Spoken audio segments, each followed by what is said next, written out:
bulan ini kita akan bersama-sama mendengar kebenaran firman yang akan menuntun kita bagaimana kita bangkit jadi terang, saudaraku. Ya, bangkit jadi teranglah. Kita akan melihat nats kita, ya. Jadi ini di awal tahun ini adalah firman yang akan menuntun kita sepanjang tahun ini, ya. Bagaimana kita sepanjang tahun ini kita akan membahas tentang tema ini, saudaraku, ya. Oke, boleh dibantu saja kalau enggak bisa ini. Kalau enggak bisa kenapa? Oke, ini nats kita.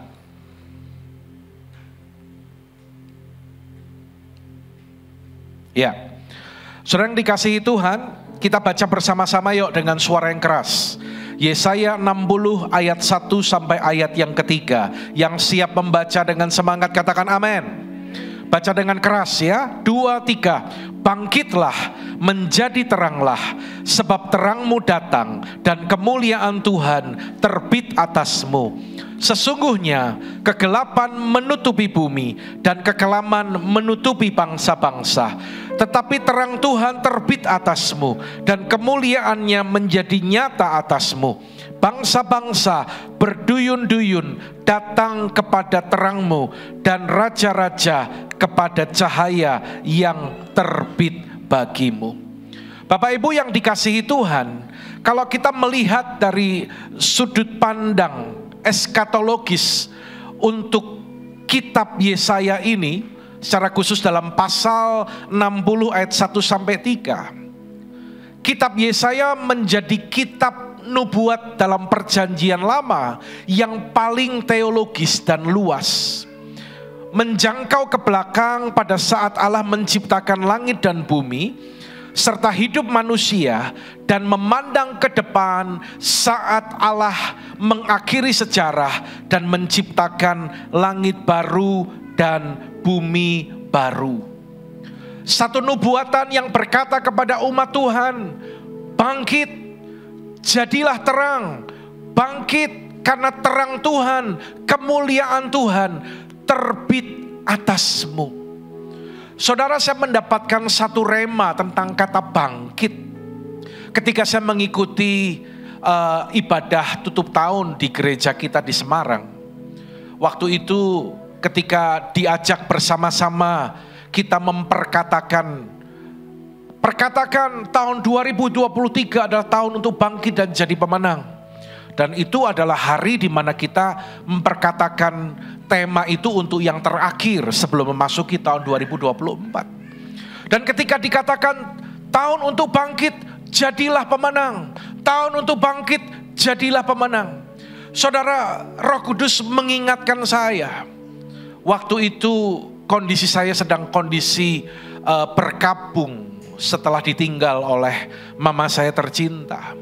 Dan saya sungguh-sungguh terpukul, saya sungguh-sungguh sangat bersedih karena saya cukup dekat dengan mama saya, saudara. Dan pada saat itu Roh Kudus katakan, tahun untuk bangkit, jadilah pemenang. Artinya Tuhan ingatkan, sebelum memasuki 2024, maka umatku harus bangkit. Ada yang mengalami kesedihan, ada yang mengalami ketakutan, ada yang mengalami kekhawatiran, ada yang mengalami keterpurukan, ada yang mengalami masa lalu yang kelam, ada yang mengalami kekecewaan mungkin. Dan Tuhan katakan demikian, bangkit dari keadaanmu, jadilah pemenang. Kita harus bangkit jadi pemenang, menang atas segala hal yang menghambat kita, saudara. Itulah arti kata bangkit. Dan pada awal tahun ini, ketika Tuhan berikan tema bangkit, jadi teranglah, menjadi teranglah, sebab terangmu datang dan kemuliaan Tuhan terbit atasmu. Saudara, kita akan melihat bahwa dalam perjanjian baru, menerapkan ayat-ayat ini kepada pelayanan Yesus. Kalau Anda simak dalam Yohanes pasal yang ke-8 ayat yang ke-12. Dikatakan demikian, maka Yesus berkata pula kepada orang banyak katanya, Akulah terang dunia. Barang siapa mengikut aku, ia tidak akan berjalan dalam kegelapan, melainkan ia akan mempunyai terang hidup. Saudara, nubuatan-nubuatan ini belum digenapi sepenuhnya. Ya, belum digenapi. Jadi ini sedang terjadi dan akan digenapi sampai kedatangan Tuhan untuk kali yang kedua. Saudaraku, ingat bahwa Tuhan memberikan terang itu dalam kehidupan kita. Yang mengerti katakan amin, saudaraku. Bukan dari diri kita, tetapi seperti yang dikatakan bahwa Yesuslah sang terang dunia itu. Ketika dia ada dalam kehidupan saudara dan saya, maka Alkitab katakan kita akan mempunyai terang hidup. Katakan terlebih dahulu, saya mempunyai terang hidup. Katakan kanan kirimu, engkau mempunyai terang hidup. Amin, saudaraku. Setiap orang yang percaya kepada Yesus dalam kehidupannya memiliki terang hidup. Katakan amin. Orang yang memiliki terang hidup, hidupnya pasti memancarkan terang. Itulah yang Tuhan syaratkan bagi kita di tahun ini, saudaraku. Dan penggenapan terang Allah di akhir zaman ini, kita akan bandingkan pada pasal 60 ayat 19. Yang dikatakan bagimu matahari tidak lagi menjadi penerang pada siang hari, dan cahaya bulan tidak lagi memberi terang pada malam hari. Perhatikan ini baik-baik. Tetapi Tuhan akan menjadi penerang abadi bagimu, dan Allahmu akan menjadi keagunganmu. Katakan amin, saudaraku. Dan dalam penggenapan final nanti di dalam Wahyu 21 ayat 23, dikatakan kota itu tidak memerlukan matahari dan bulan untuk menyinarinya, sebab kemuliaan Allah meneranginya dan anak domba itu adalah lampunya. Saudaraku, bangsa Israel mengalami kemerosotan secara kerohanian mereka. Israel telah menerima terang Tuhan. Dan Tuhan katakan kepada mereka, engkau harus bangkit, harus alami kebangunan rohani, kebangkitan rohani untuk menjadi terang. Maka bangsa-bangsa itu akan berduyun-duyun datang kepada terangmu. Ini adalah satu perintah yang sama bagi gereja Tuhan, agar kita pun bangkit dan menjadi terang. Maka janji Tuhan, setiap orang, everyone akan datang kepada terang dan kemuliaan Tuhan. Siap dipakai Tuhan menjadi terang? Siap untuk memancarkan terang bagi kota kita, bagi dunia ini? Yang siap lambaikan tangan saudara, berikan tepuk tangan bagi Allah kita, saudara. Setelah kita akan mempelajari ada dua kondisi gereja di akhir zaman ini, ya. Yang pertama adalah gereja yang tertidur. Katakan tertidur, saudaraku. Kalau Anda mempelajari dalam kitab Wahyu, semua ada 7 gereja. Tetapi kita ketemukan di sini ada 5 gereja yang tertidur. Coba Anda lihat, ada HOG nggak di situ, saudara? Ada HOG nggak di situ? Puji Tuhan, tidak ada HOG di situ ya, saudaraku ya. Gereja yang tertidur, yang pertama adalah gereja di Efesus. Tuhan tegur mereka karena mereka meninggalkan kasih mula-mula. Lalu gereja di Pergamus, mengapa saudara? Karena mereka membiarkan ajaran palsu yang menyesatkan. Lalu gereja di Tiatira mengizinkan perzinahan. Gereja di Sardis kelihatan hidup padahal sudah mati, tidak berjaga-jaga. Dan gereja di Laodikia suam-suam kuku. Karena itu Tuhan katakan kepada mereka, kalau engkau tidak panas, aku akan memuntahkan engkau keluar dari mulutku. Mereka juga mengandalkan kekayaan duniawi. Saudara, ternyata mengandalkan kekayaan itu adalah hal yang tidak berkenan di hadapan Tuhan. Dan sebaliknya, kondisi gereja yang kedua adalah gereja yang bangkit dan menjadi terang. Katakan, bangkit dan menjadi terang. Kurang keras sedikit, 2, 3. Bangkit dan menjadi terang. Siapa dua gereja itu? Di sini saya tuliskan 2. Tetapi sesungguhnya ada 3, saudara. Yang pertama gereja di Smyrna, katakan Smyrna. Yang kedua Philadelphia. Dan yang ketiga adalah di Wonosobo. Tepuk tangan bagi Allah kita, saudara. Ya, yang percaya katakan amin. Ya, gereja di Smyrna dipuji oleh Tuhan. Kenapa? Karena mereka adalah gereja yang bertekun dalam penganiayaan dan dalam iman. Saudara, ini penting. Kita ada di tempat ini bukan sekedar jadi anggota gereja, bukan sekedar karena kita Kristen, tetapi kita yang percaya kepada Yesus adalah orang-orang yang harus bertekun dalam iman.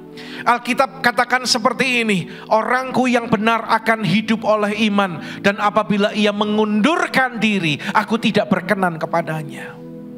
Gereja ini adalah gereja yang setia sampai mati. Ya. Bagaimana dengan Philadelphia? Gereja ini adalah gereja yang hidup dalam firman dan bertekun menantikan Kristus. Siapa di tempat ini yang menantikan Kristus datang menjemput kita? Lambaikan tangan saudara. Dengar baik-baik saudaraku. Ketika saudara mau berjumpa dengan Tuhan Yesus di angkasa, ketika dia datang untuk menjemput kita, engkau harus bertekun dalam iman. Katakan kanan kiri saudara, harus bertekun dalam iman. Orang yang bertekun dalam iman, orang yang dibilang punya iman, itu bukan cuma sekedar gini loh saudara. Kesaksian nih, kesaksian. Bagaimana ketika saya berdoa mengharapkan sesuatu, membutuhkan sesuatu, lalu Tuhan jawab doa itu. Memang itu satu kesaksian. Tapi orang yang bertekun dalam iman, itu bukan sampai di sana saja saudaraku. Coba Anda perhatikan ke depan. Saya mau melihat saudara konsentrasi enggak, coba. Ya. Bertekun dalam iman itu bukan cuma sekedar ada kesaksian ini, kesaksian itu, ngalami masalah ditolong Tuhan, puji Tuhan. Pingin sesuatu dikasih Tuhan, puji Tuhan. Tapi sesungguhnya dengar, orang yang bertekun dalam iman adalah orang yang meskipun menghadapi tantangan, menghadapi masalah, menghadapi pergumulan, menghadapi kekecewaan, menghadapi disakiti orang, menghadapi apapun dalam kehidupannya, dia tetap melangkah bersama dengan Tuhan. Itulah orang yang bertekun dalam iman. Pagi hari ini, maukah kita berkomitmen di hadapan Tuhan? Aku akan tetap terus maju Tuhan, gak akan mundur. Orangku yang benar akan hidup oleh iman. Dan apabila ia mengundurkan diri itu gini loh, bukan langsung tiba-tiba jadi gak percaya Yesus lalu murtad. Tapi mengundurkan diri gini loh, kalau selama ini engkau maju, tapi engkau sekarang diam, mundur. Kalau selama ini engkau menyala-nyala, engkau semangat, tapi engkau kehilangan semangatmu, mundur. Siapa di sini yang mau mundur? Angkat tangan. Untung gak ada yang latah, angkat tangan ya. Tapi siapa di tempat ini yang tidak mau mundur? Angkat tanganmu. Tepuk tangan bagi Allah kita saudara. Hidup di dunia ini bukan di negeri dongeng saudara. Ikut Yesus juga bukan berarti kita gak ngalami apa-apa. Jadi jangan baperan dong saudara. Ya. Kadang saya menemukan ada orang-orang yang mundur gara-gara kecewa sama temannya, gara-gara mungkin salah paham dengan orang lain, gara-gara mungkin dia ngalami masalah nggak selesai-selesai, baper, mundur, nggak Tuhan-Tuhanan lagi. Loh, masalah-masalahmu, pergumulan-pergumulanmu, kok akhirnya engkau meninggalkan Tuhan? Maaf, bodoh saudara. sampai garis akhir hidup kita, kita harus tetap bertekun dalam iman. Saudara tentunya ingat, saya dari dulu mendidik saudara, melatih jemaat. Saya selalu bilang gini, kalau mau ikut Tuhan Yesus harus sungguh. Mana suaranya? Kalau mau ikut Tuhan Yesus harus sungguh. Bilang kanan kiri, kalau mau ikut Yesus harus sungguh-sungguh. Nggak boleh 1/4, nggak boleh 3/4, ya, apalagi setengah-setengah, nggak boleh. Kalau tidak sungguh-sungguh, Anda tahu lanjutannya apa? Kalau tidak sungguh-sungguh, lebih baik, Kofuwe pasti tahu jawabannya.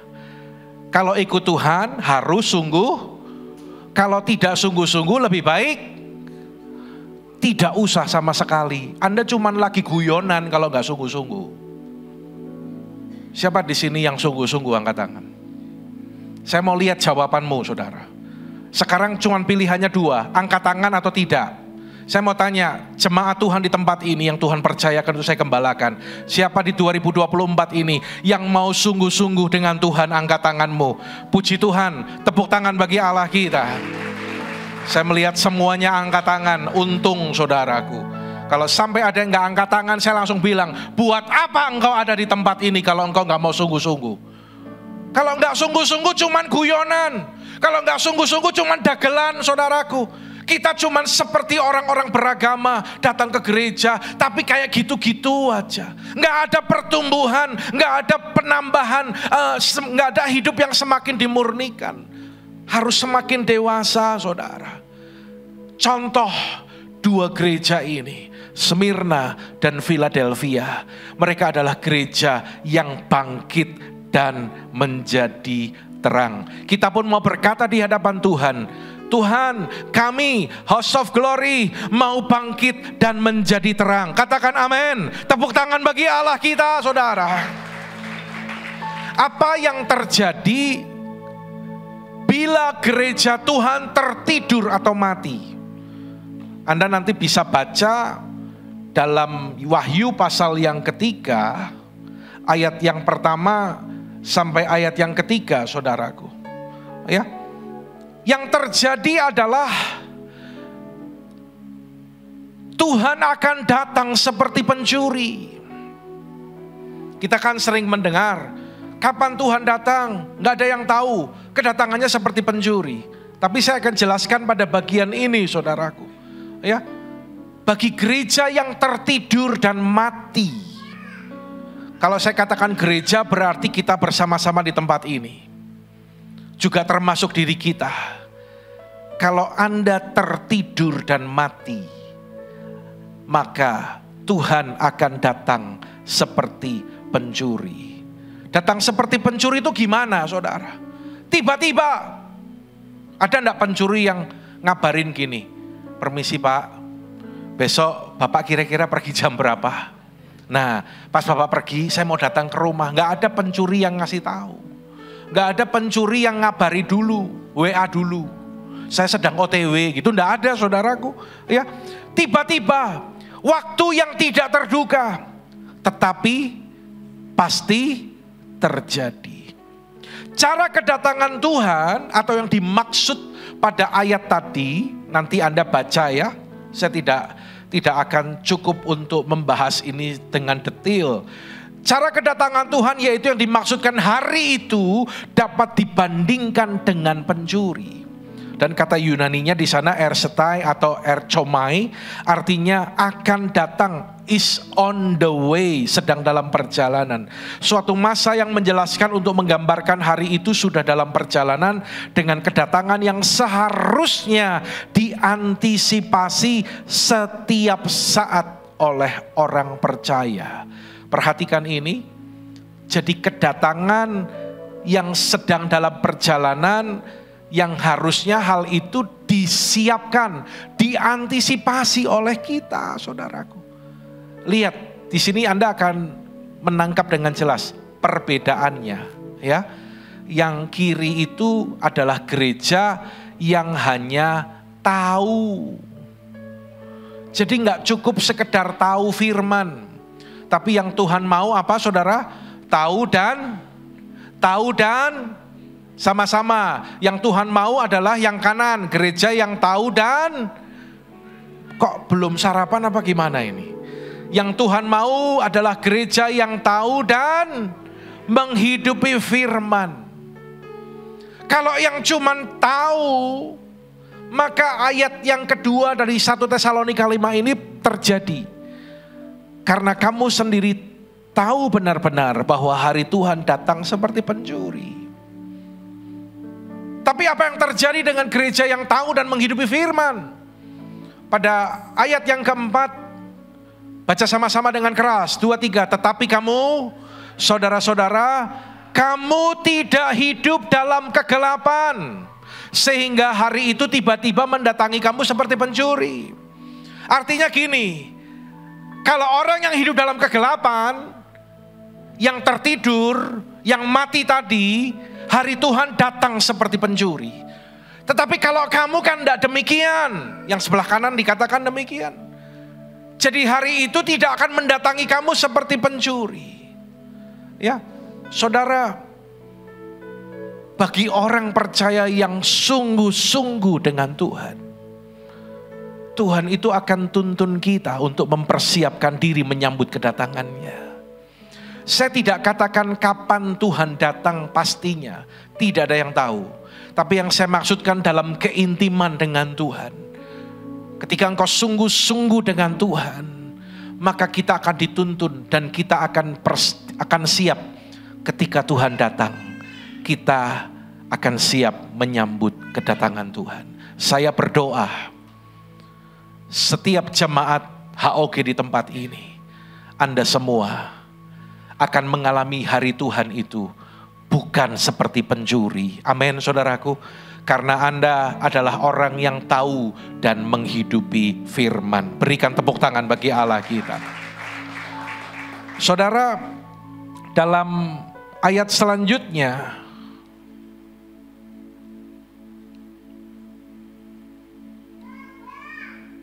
tolong dibantu aja, kesenggol apa gimana ini. Roma 13 ayat yang ke-11 dikatakan, saatnya telah tiba bagi kamu untuk bangun dari tidur. Amin. Ayo senggol lagi kanan kirinya. Saatnya telah tiba bagi kamu untuk bangun dari tidur. Bagi kita untuk bangun dari tidur. Efesus 5 ayat 14, bangkitlah dari antara orang mati dan Kristus akan bercahaya atas kamu. Karena itu Tuhan berikan tema di tahun ini, bangkit jadi teranglah. Saudara, gereja harus menyadari bahwa sebenarnya ada tugas yang lebih besar. Ya, tolong anaknya dikendalikan supaya suaranya nggak mengganggu yang lain ya. Gereja harus menyadari bahwa sebenarnya ada tugas yang lebih besar, yaitu menyatakan kerajaan Allah di bumi ini dengan berfungsi sebagai terang. Yang menangkap katakan amin, saudara. Jadi itulah fungsi gereja. Kalau gereja nggak memancarkan terang, seperti hanya gini, Anda punya lampu di rumah, tapi lampunya mati. Anda punya lilin, tapi nggak dihidupin. Ya, untuk apa lampu kalau dia nggak bersinar, kalau dia nggak memancarkan terang, saudara? Dalam Matius dikatakan orang itu menggunakan pelita lalu menaruhnya di atas gantang supaya menerangi seisi rumah itu. Itulah gereja. Gereja itu harus bersinar. Gereja itu harus memancarkan terang. Ya, ini adalah ungkapan yang dinyatakan oleh Pak Niko. Ya, dalam Transformation Journey dikatakan bahwa gereja itu harus menyatakan kerajaan Allah di bumi ini dan berfungsi sebagai terang. Karena itu di awal tahun ini kita akan mulai bergerak. Tim pembangunan sedang mempersiapkan ruangan untuk poliklinik. Klinik ya, belum poli tapi masih klinik. Juga kita berdoa segala persiapan untuk sarana olahraga juga sedang dipersiapkan. Karena gereja ini harus menyatakan kerajaan Allah dan berfungsi sebagai terang. Saudara, kita melihat ada 5 hal yang saya mau bagikan dengan cepat. Pola hidup gereja yang bangkit dan menjadi terang. Yang pertama adalah hidup berjaga-jaga dan sadar. Katakan berjaga-jaga dan sadar. Hati-hati dengan kondisi damai, hati-hati dengan kondisi aman, hati-hati dengan kenyamanan. Saudara harus belajar baik-baik dari jemaat di Laodikia, saudaraku. Kisah jemaat di Laodikia tadi, ya, suam-suam kuku, mengandalkan kekayaan, ya. Semuanya sudah ada, semuanya baik-baik, semuanya fine-fine saja. Anda nggak pernah ngalami yang namanya pergumulan, kekurangan. Hati-hati dengan zona nyaman. Saya kemarin katakan dalam acara Spiritual Breakthrough, bahwa saya sebagai gembala, Tuhan itu selalu izinkan saya mengalami segala situasi yang ada. Namanya kesedihan ngalami, namanya disakiti, dilukai ngalami, namanya difitnah ngalami, dijelek-jelekin ngalami, namanya dalam pergumulan ngalami, namanya kekurangan ngalami, namanya belum nggak cukup uang buat beli susu, anak waktu itu masih kecil-kecil ngalami, namanya ketika Tuhan perintahkan sekarang mobil kesayanganmu itu serahkan untuk pembangunan. Kalau punya 5 diminta 1 itu masih gampang, saudara. Tapi kalau punya 1 diminta itu nggak gampang. Tapi ngalami, ya, ngalami namanya ditinggalkan, ngalami yang namanya segala hal. Jadi Tuhan ajari saya gini, agar saya itu bisa mengerti apa yang dialami oleh jemaat. Ketika saya menguatkan mereka, ketika saya mendoakan jemaat gak bisa bilang gini, Pak Gembala kan cuman doakan tapi gak ngalami. Saudara, saya itu ngalami. Apa yang saudara alami, saya juga pernah ngalami. Tujuannya apa? Semua pengalaman-pengalaman itu, saudara, bagi kita, supaya kita jangan suam-suam, supaya kita jangan dalam zona nyaman. Kalau semua aman, damai, kita terlena, saudaraku. Ya, ayo hidup berjaga-jaga dan sadar, berbaju sirahkan iman, kasih dan berkotopongkan keselamatan, mengenakan perlengkapan senjata rohani. Sekali lagi katakan, hidup berjaga-jaga dan sadar. Ya, yang kedua, pola hidup gereja yang bangkit dan menjadi terang. Baca sama-sama dengan keras, 2, 3. Hidup saling menasehati dan membangun. Dalam ayat 11 dikatakan ada kasih persaudaraan di sana. Kata Philadelphia atau Philia atau Philos itu adalah berarti kasih. Dan adelpos itu berarti saudara. Jadi ada kasih persaudaraan yang kuat. Ayat yang ke-12 dan ayat yang ke-13 juga diajarkan di sana. Hormatilah pemimpinmu. Dia yang mengajar, berjaga-jaga atas engkau. Dia yang memimpin kamu dalam Tuhan. Dan dia yang menegur kamu. Saudara, memang pemimpin yang negor. Tapi percayalah, ketika engkau ada dalam satu tatanan dalam penggembalaan, ketika Tuhan menegur engkau lewat pemimpinmu, tetapi sesungguhnya itu adalah tangan Tuhan yang sedang menegur saudara. Suara Tuhan yang sedang menegur saudara. Karena itu mari kita hidup saling menasehati dan membangun. Amin. Saya berdoa setiap kul kuat dalam kasih persaudaraan. Ya. Jangan ada salah paham. Jangan ada saling mencurigai. Kalau orang dunia ceritanya cuman kecewa, ceritanya cuman salah paham, ceritanya cuman sakit hati. Kalau di kul tetap seperti itu, apa bedanya Anda dengan orang-orang dunia? Tapi justru di kul itulah kita praktek mengampuni. Amin saudaraku. Praktek mengasihi. Praktek ketika kita tahu ada orang di kul kita, anak-anak kul kita, atau saudara-saudara kita, dia mungkin sedang alami kelemahan, mungkin dia sedang alami keterpurukan, atau mungkin dia belum mengerti, ada hal-hal yang dia belum dibukakan. Kita harus bisa nerima satu dengan yang lain. Saya dorong gembala kul yang hadir, gembala kul lambaikan tangan saudara. Gembala kul yang hadir lambaikan tangan saudara. Belum semua, gembala kul yang hadir lambaikan tangan saudara. Tetap kuat. Amin. Loh, yang amin mana? Sedikit. Tetap kuat. Amin. Tetap semangat. Amin. Ngurusi domba-dombanya Tuhan itu kadang-kadang engkau diseruduk. Kadang-kadang engkau dicakot, saudaraku. Kadang-kadang engkau kecipratan, kena kotorannya. Dan jelas kalau ngurusi domba, engkau akan bau domba. Saya menggembalakan sejak tahun 2003. Banyak hal saya alami, tapi saya sudah mengambil komitmen dan keputusan bahwa saya akan tetap setia untuk menggembalakan domba-dombanya Tuhan. Ya.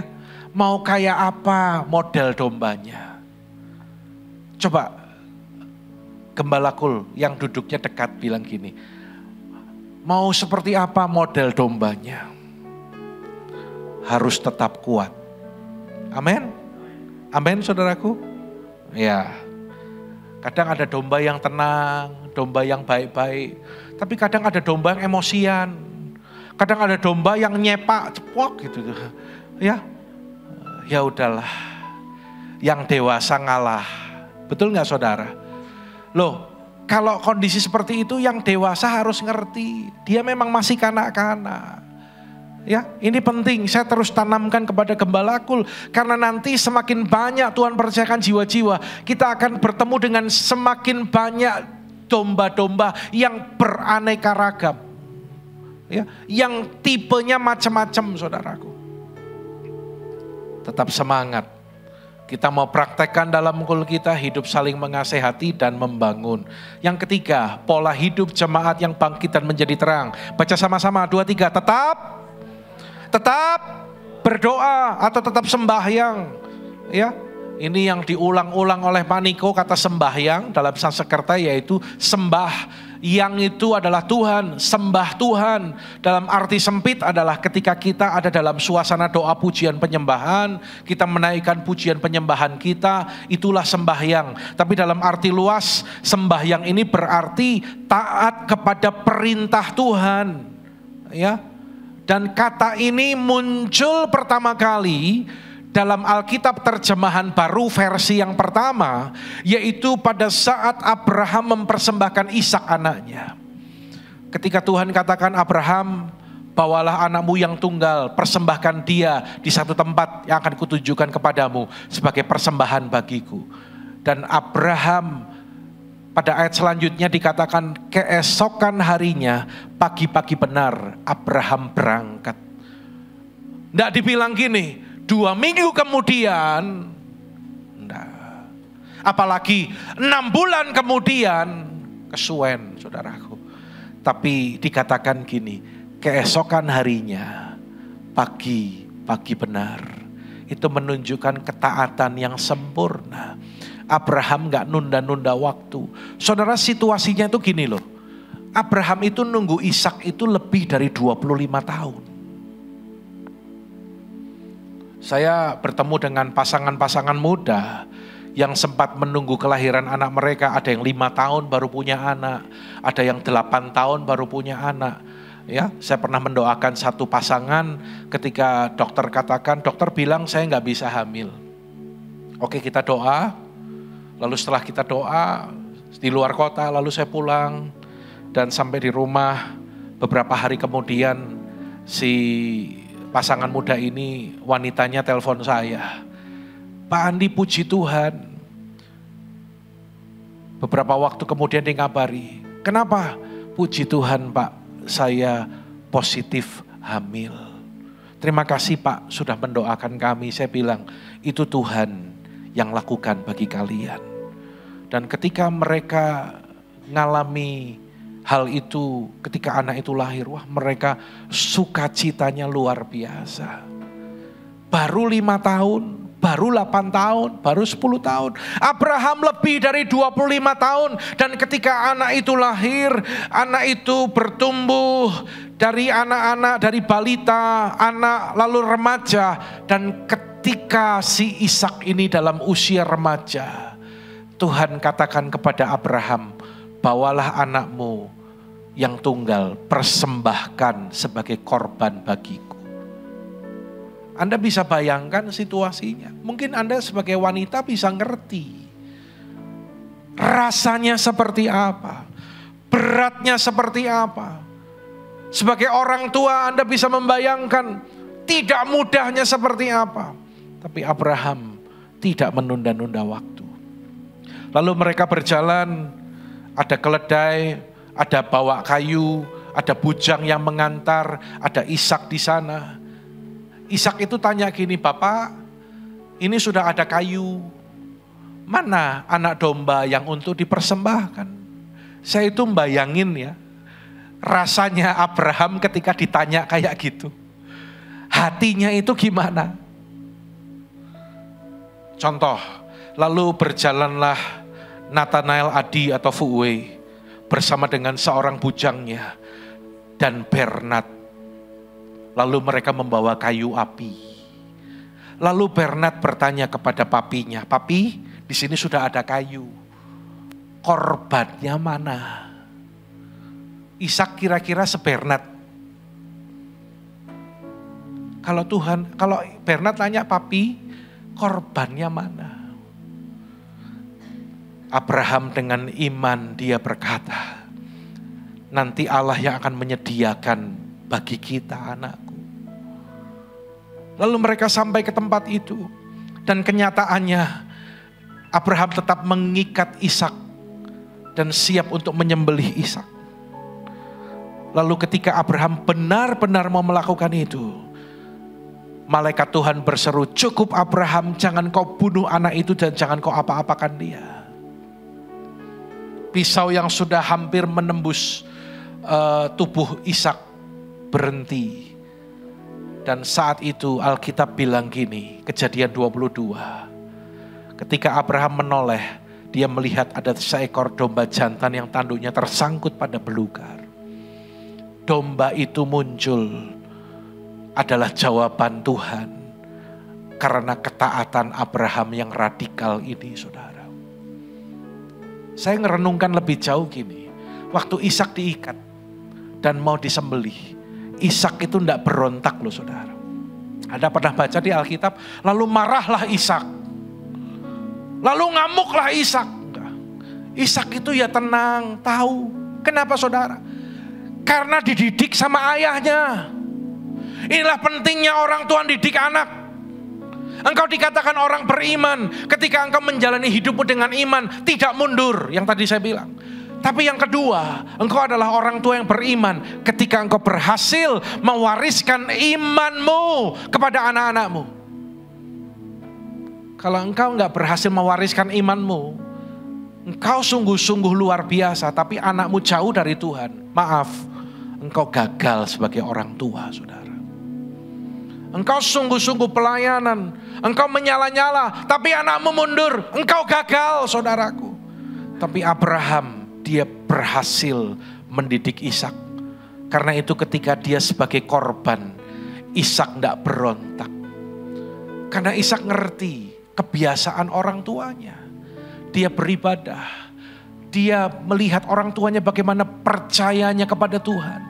Itulah yang diwariskan kepada Ishak. Sehingga saya percaya Ishak pun juga punya keyakinan yang sama dengan bapaknya, saudaraku. Itulah arti kata sembahyang.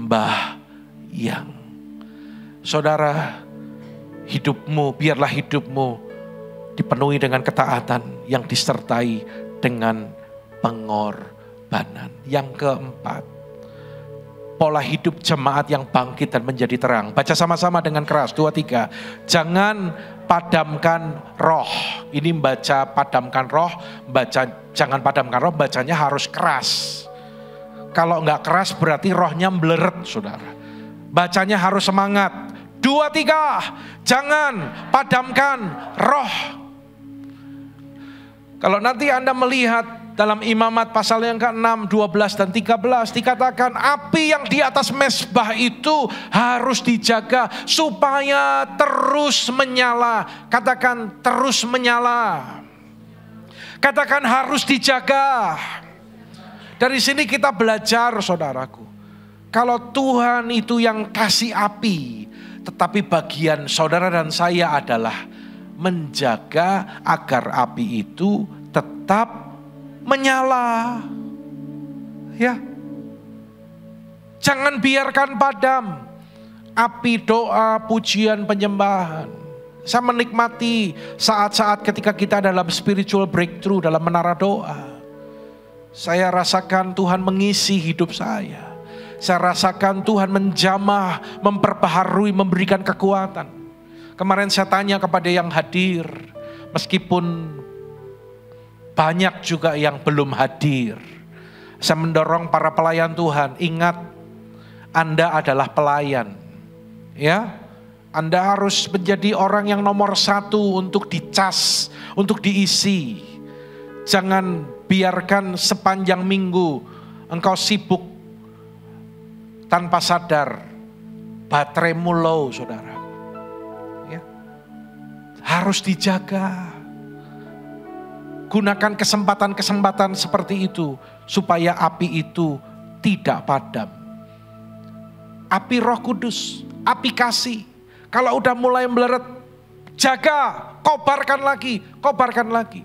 Bagaimana orang bisa berkobar-kobar kalau tidak memberikan waktu bersama-sama dengan Tuhan? Satu hari Anda kerja berapa jam? Satu minggu Anda habiskan waktu untuk bekerja berapa jam? Pertanyaan saya, berapa persen yang kau berikan untuk keperluan rohmu? Jangan habiskan hanya untuk hal-hal duniawi, saudaraku. Ya, pekerjaan penting, tetapi roh yang menyala-nyala itu juga tidak kalah penting, saudaraku. Waktunya sudah habis, karena sudah dikode, alarmnya sapa to jane iki? Ya, sudah waktunya ya, saya harus berhenti ya, berarti ya. Udah diingetin terus sih ini. Yang kelima, yang terakhir, ya udah cepat terakhir aja lah ya. Bilang kanan kiri, ini yang terakhir. Baca yang keras. 2, 3, jangan anggap rendah nubuatan. Saudara, dalam Alkitab penuntun hidup berkelimpahan dikatakan demikian, menolak penggunaan karunia nubuat dengan benar dan teratur atau karunia rohani lain. Kalau ada hal itu lalu kita nolak, akan mengakibatkan hilangnya manifestasi Roh Kudus di antara orang percaya. Ya akan jadi suam. Ya, nggak akan ada manifestasi Roh Kudus. Apalagi orang yang berkata tentang karunia, tentang bahasa roh, oh itu sesat dan sebagainya. Ada gereja yang berkata demikian, dengar, tidak akan ada lagi manifestasi Roh Kudus. Tapi kita bersyukur kalau kita di tempat ini, kita tidak menganggap rendah hal-hal yang demikian. Amin, saudaraku. Perhatikan dengan cermat bahwa walaupun ucapan nubuat tidak boleh dianggap rendah, tetapi juga tidak boleh diterima sebelum diselidiki dengan cermat. Ya, menguji nubuatan. Kok nggak bisa lagi nih, kena kesenggol lagi ya. Next. Menguji nubuatan. Kami percaya bahwa nubuatan pertama harus diuji oleh firman. Kemudian jika perkataan nubuat tersebut tidak bertentangan dengan Alkitab, maka harus dievaluasi oleh para pemimpin yang sudah dewasa. Jika sebuah nubuat diberikan dalam konteks gereja lokal, maka pemimpin yang dewasa dalam lingkungan tersebut harus mengevaluasinya. Jadi kalau ada jemaat yang punya karunia, lalu menyampaikan pesan kepada gereja ini, kepada saya, izinkan saya untuk mengujinya sesuai dengan firman enggak. Yang kedua, pemimpin akan mengevaluasi. Karena pernah ada orang yang menyampaikan sesuatu ke saya, dan ketika saya tidak atau kurang meresponi, karena saya merasa itu bukan sesuatu yang benar, marah saudaraku. Ya. Jadi nubuatan tetap harus diuji. Jika sebuah nubuatan diberikan dalam konteks wilayah atau bangsa, maka pemimpin regional atau nasional yang dewasa harus diundang untuk mengevaluasi firman tersebut. Mereka yang menolak untuk diuji perkataannya tidak boleh diberi kesempatan untuk bicara. Ya, nah kalau saudara ingat apa yang bantu lagi lah, ini nggak bisa. Apa yang disampaikan oleh Pastor D, ya next, ayo. Didapatkan pada waktu Rosh Hosanah di Yerusalem pada 15 September 23. Poin yang ke-8 dikatakan demikian, goncangan secara natural dan spiritual akan terjadi. Jelas hal ini sesuai dengan Yoel pasal yang kedua, ayat 28 dan seterusnya. Perhatikan ini baik-baik, saya akan tutup pada bagian-bagian ini. Goncangan yang terjadi secara natural dan spiritual, sekarang yang sedang terjadi itu, goncangan yang menyebabkan gereja Tuhan bangun dari tidur, bangkit dan menjadi terang. Sampai di sini yang mengerti katakan amin, saudara. Percayalah setiap goncangan itu baik bagi kita. Kalau enggak kita terlena, kalau enggak kita suam-suam, kalau enggak kita dalam zona nyaman. Jadi mulai sekarang kita bersyukur. Kalau mungkin saudara disakiti, Anda dikecewakan, bersyukur. Supaya apa? Supaya kita bangun dari tidur. Supaya kita bangkit dan menjadi terang. Luka. Ya. Ketika kita luka, dua kemungkinannya. Anda perhatikan ke depan sebentar. Luka itu bisa menjadi kepahitan. Atau yang kedua, lukamu itu bisa menjadi kesaksian. Siapa di sini yang mau biarkan lukamu jadi kepahitan, angkat tangan. Tak siram gula saudaraku biar tak kepahitan. Bilang kanan kiri, jangan sakit hati, jangan kepahitan. Kalau yang gak ngomong tak suruh maju loh, tenan saudaraku. Bilang kanan kiri, jangan sakit hati, jangan kepahitan. Kampungan, bilang gitu. Bilang kampungan. Jemaat di sini nggak boleh kampungan lagi. Amin, saudaraku. Kita semua dewasa. Kalau ada luka, jangan jadi kepahitan. Tapi biarkan luka itu menjadi kesaksian. Sekali lagi sama-sama saya, 2, 3. Luka tidak boleh menjadi kepahitan. Tapi luka harus menjadi kesaksian. Tepuk tangan bagi Allah kita, saudara. Ya. Seperti seorang ibu yang menggoncangkan anaknya untuk bangun dari tidur. Seperti maminya Otniel. Niel, bangun. Kelincinya sudah lapar. Benaya, Otniel bangun. Tugas morning call. Loh, Anda enak loh ikut morning call di rumah tinggal nyetel HP loh. Anda tahu enggak? Pemusik WL yang di studio jadi host, mereka itu 5:30 paling lambat udah keluar dari rumah. Keluar dari rumah kan gak mungkin bangun tidur masih awut-awutan berangkat toh. Mesti cuci muka lah, rapi-rapi, berangkat, naik motor, dingin. Anda di rumah tinggal nyetel HP aja malesnya luar biasa. Coba tanya kanan kiri, kebangetan gak? Bilang, kebangetan gak? Anda belum diminta datang ke sini loh saudara. Anda di rumah enak nyetel, yang kesini itu, ya ada Cinova, ada Emilia, ada Ko Andri, ya WL lah, Cik Linda, WL semua di sini. Siapa lagi WL? Kofuwe? Oh bukan ya, ya. Berangkat pagi-pagi, belum lagi kalau hujan. Yang di rumah hujan tambah kemulan. Nah ini hujan harus berangkat. Kalau ada mobil puji Tuhan, kalau enggak naik motor. Karena itu 2024 ojo keset saudaraku. Jangan males. Amin saudara. Saya pegang perkataan saudara. Kalau ikut Tuhan harus sungguh-sungguh. Kalau enggak sungguh-sungguh lebih baik enggak usah sama sekali. Karena saya fokus kepada jemaat yang sungguh-sungguh dengan Tuhan. Kalau enggak saudara, kalau enggak sungguh-sungguh, itu ibarat mobil, itu mogok, ngerti? Do you understand the meaning of mogok? Mobil mogok, mobil macet, meh disurung, meh ditarik, orang bergerak.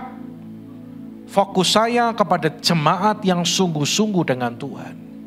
Saya enggak mau fokus kepada mobil mogok saudaraku. Karena waktu Tuhan terus berjalan. Janji Tuhan harus digenapi di tempat ini. Penuaian jiwa-jiwa harus terjadi di tempat ini. Dan tahun ini Tuhan katakan, tahun 2024 adalah tahun untuk bangkit. Jadi teranglah. Siap untuk bangkit jadi terang. Amin saudara. Puji Tuhan. Saya percaya untuk morning call, untuk spiritual breakthrough, Anda dewasa dan Anda mengerti bahwa itu penting bagi kerohanian saudara. Untuk cool, Anda setia ikut cool. Anda ngerti hal ini, tidak perlu didorong-dorong lagi, ya. Dan yang terakhir, slide terakhir, 5 hal tadi saya rangkum pola hidup gereja yang bangkit dan menjadi terang. Hidup berjaga-jaga dan sadar, saling menasehati dan membangun. Baca sama-sama yang ketiga, tetap berdoa. 4, jangan padamkan roh. 5, jangan anggap rendah nubuatan. Amin. Bereskan Alkitab kita saudara.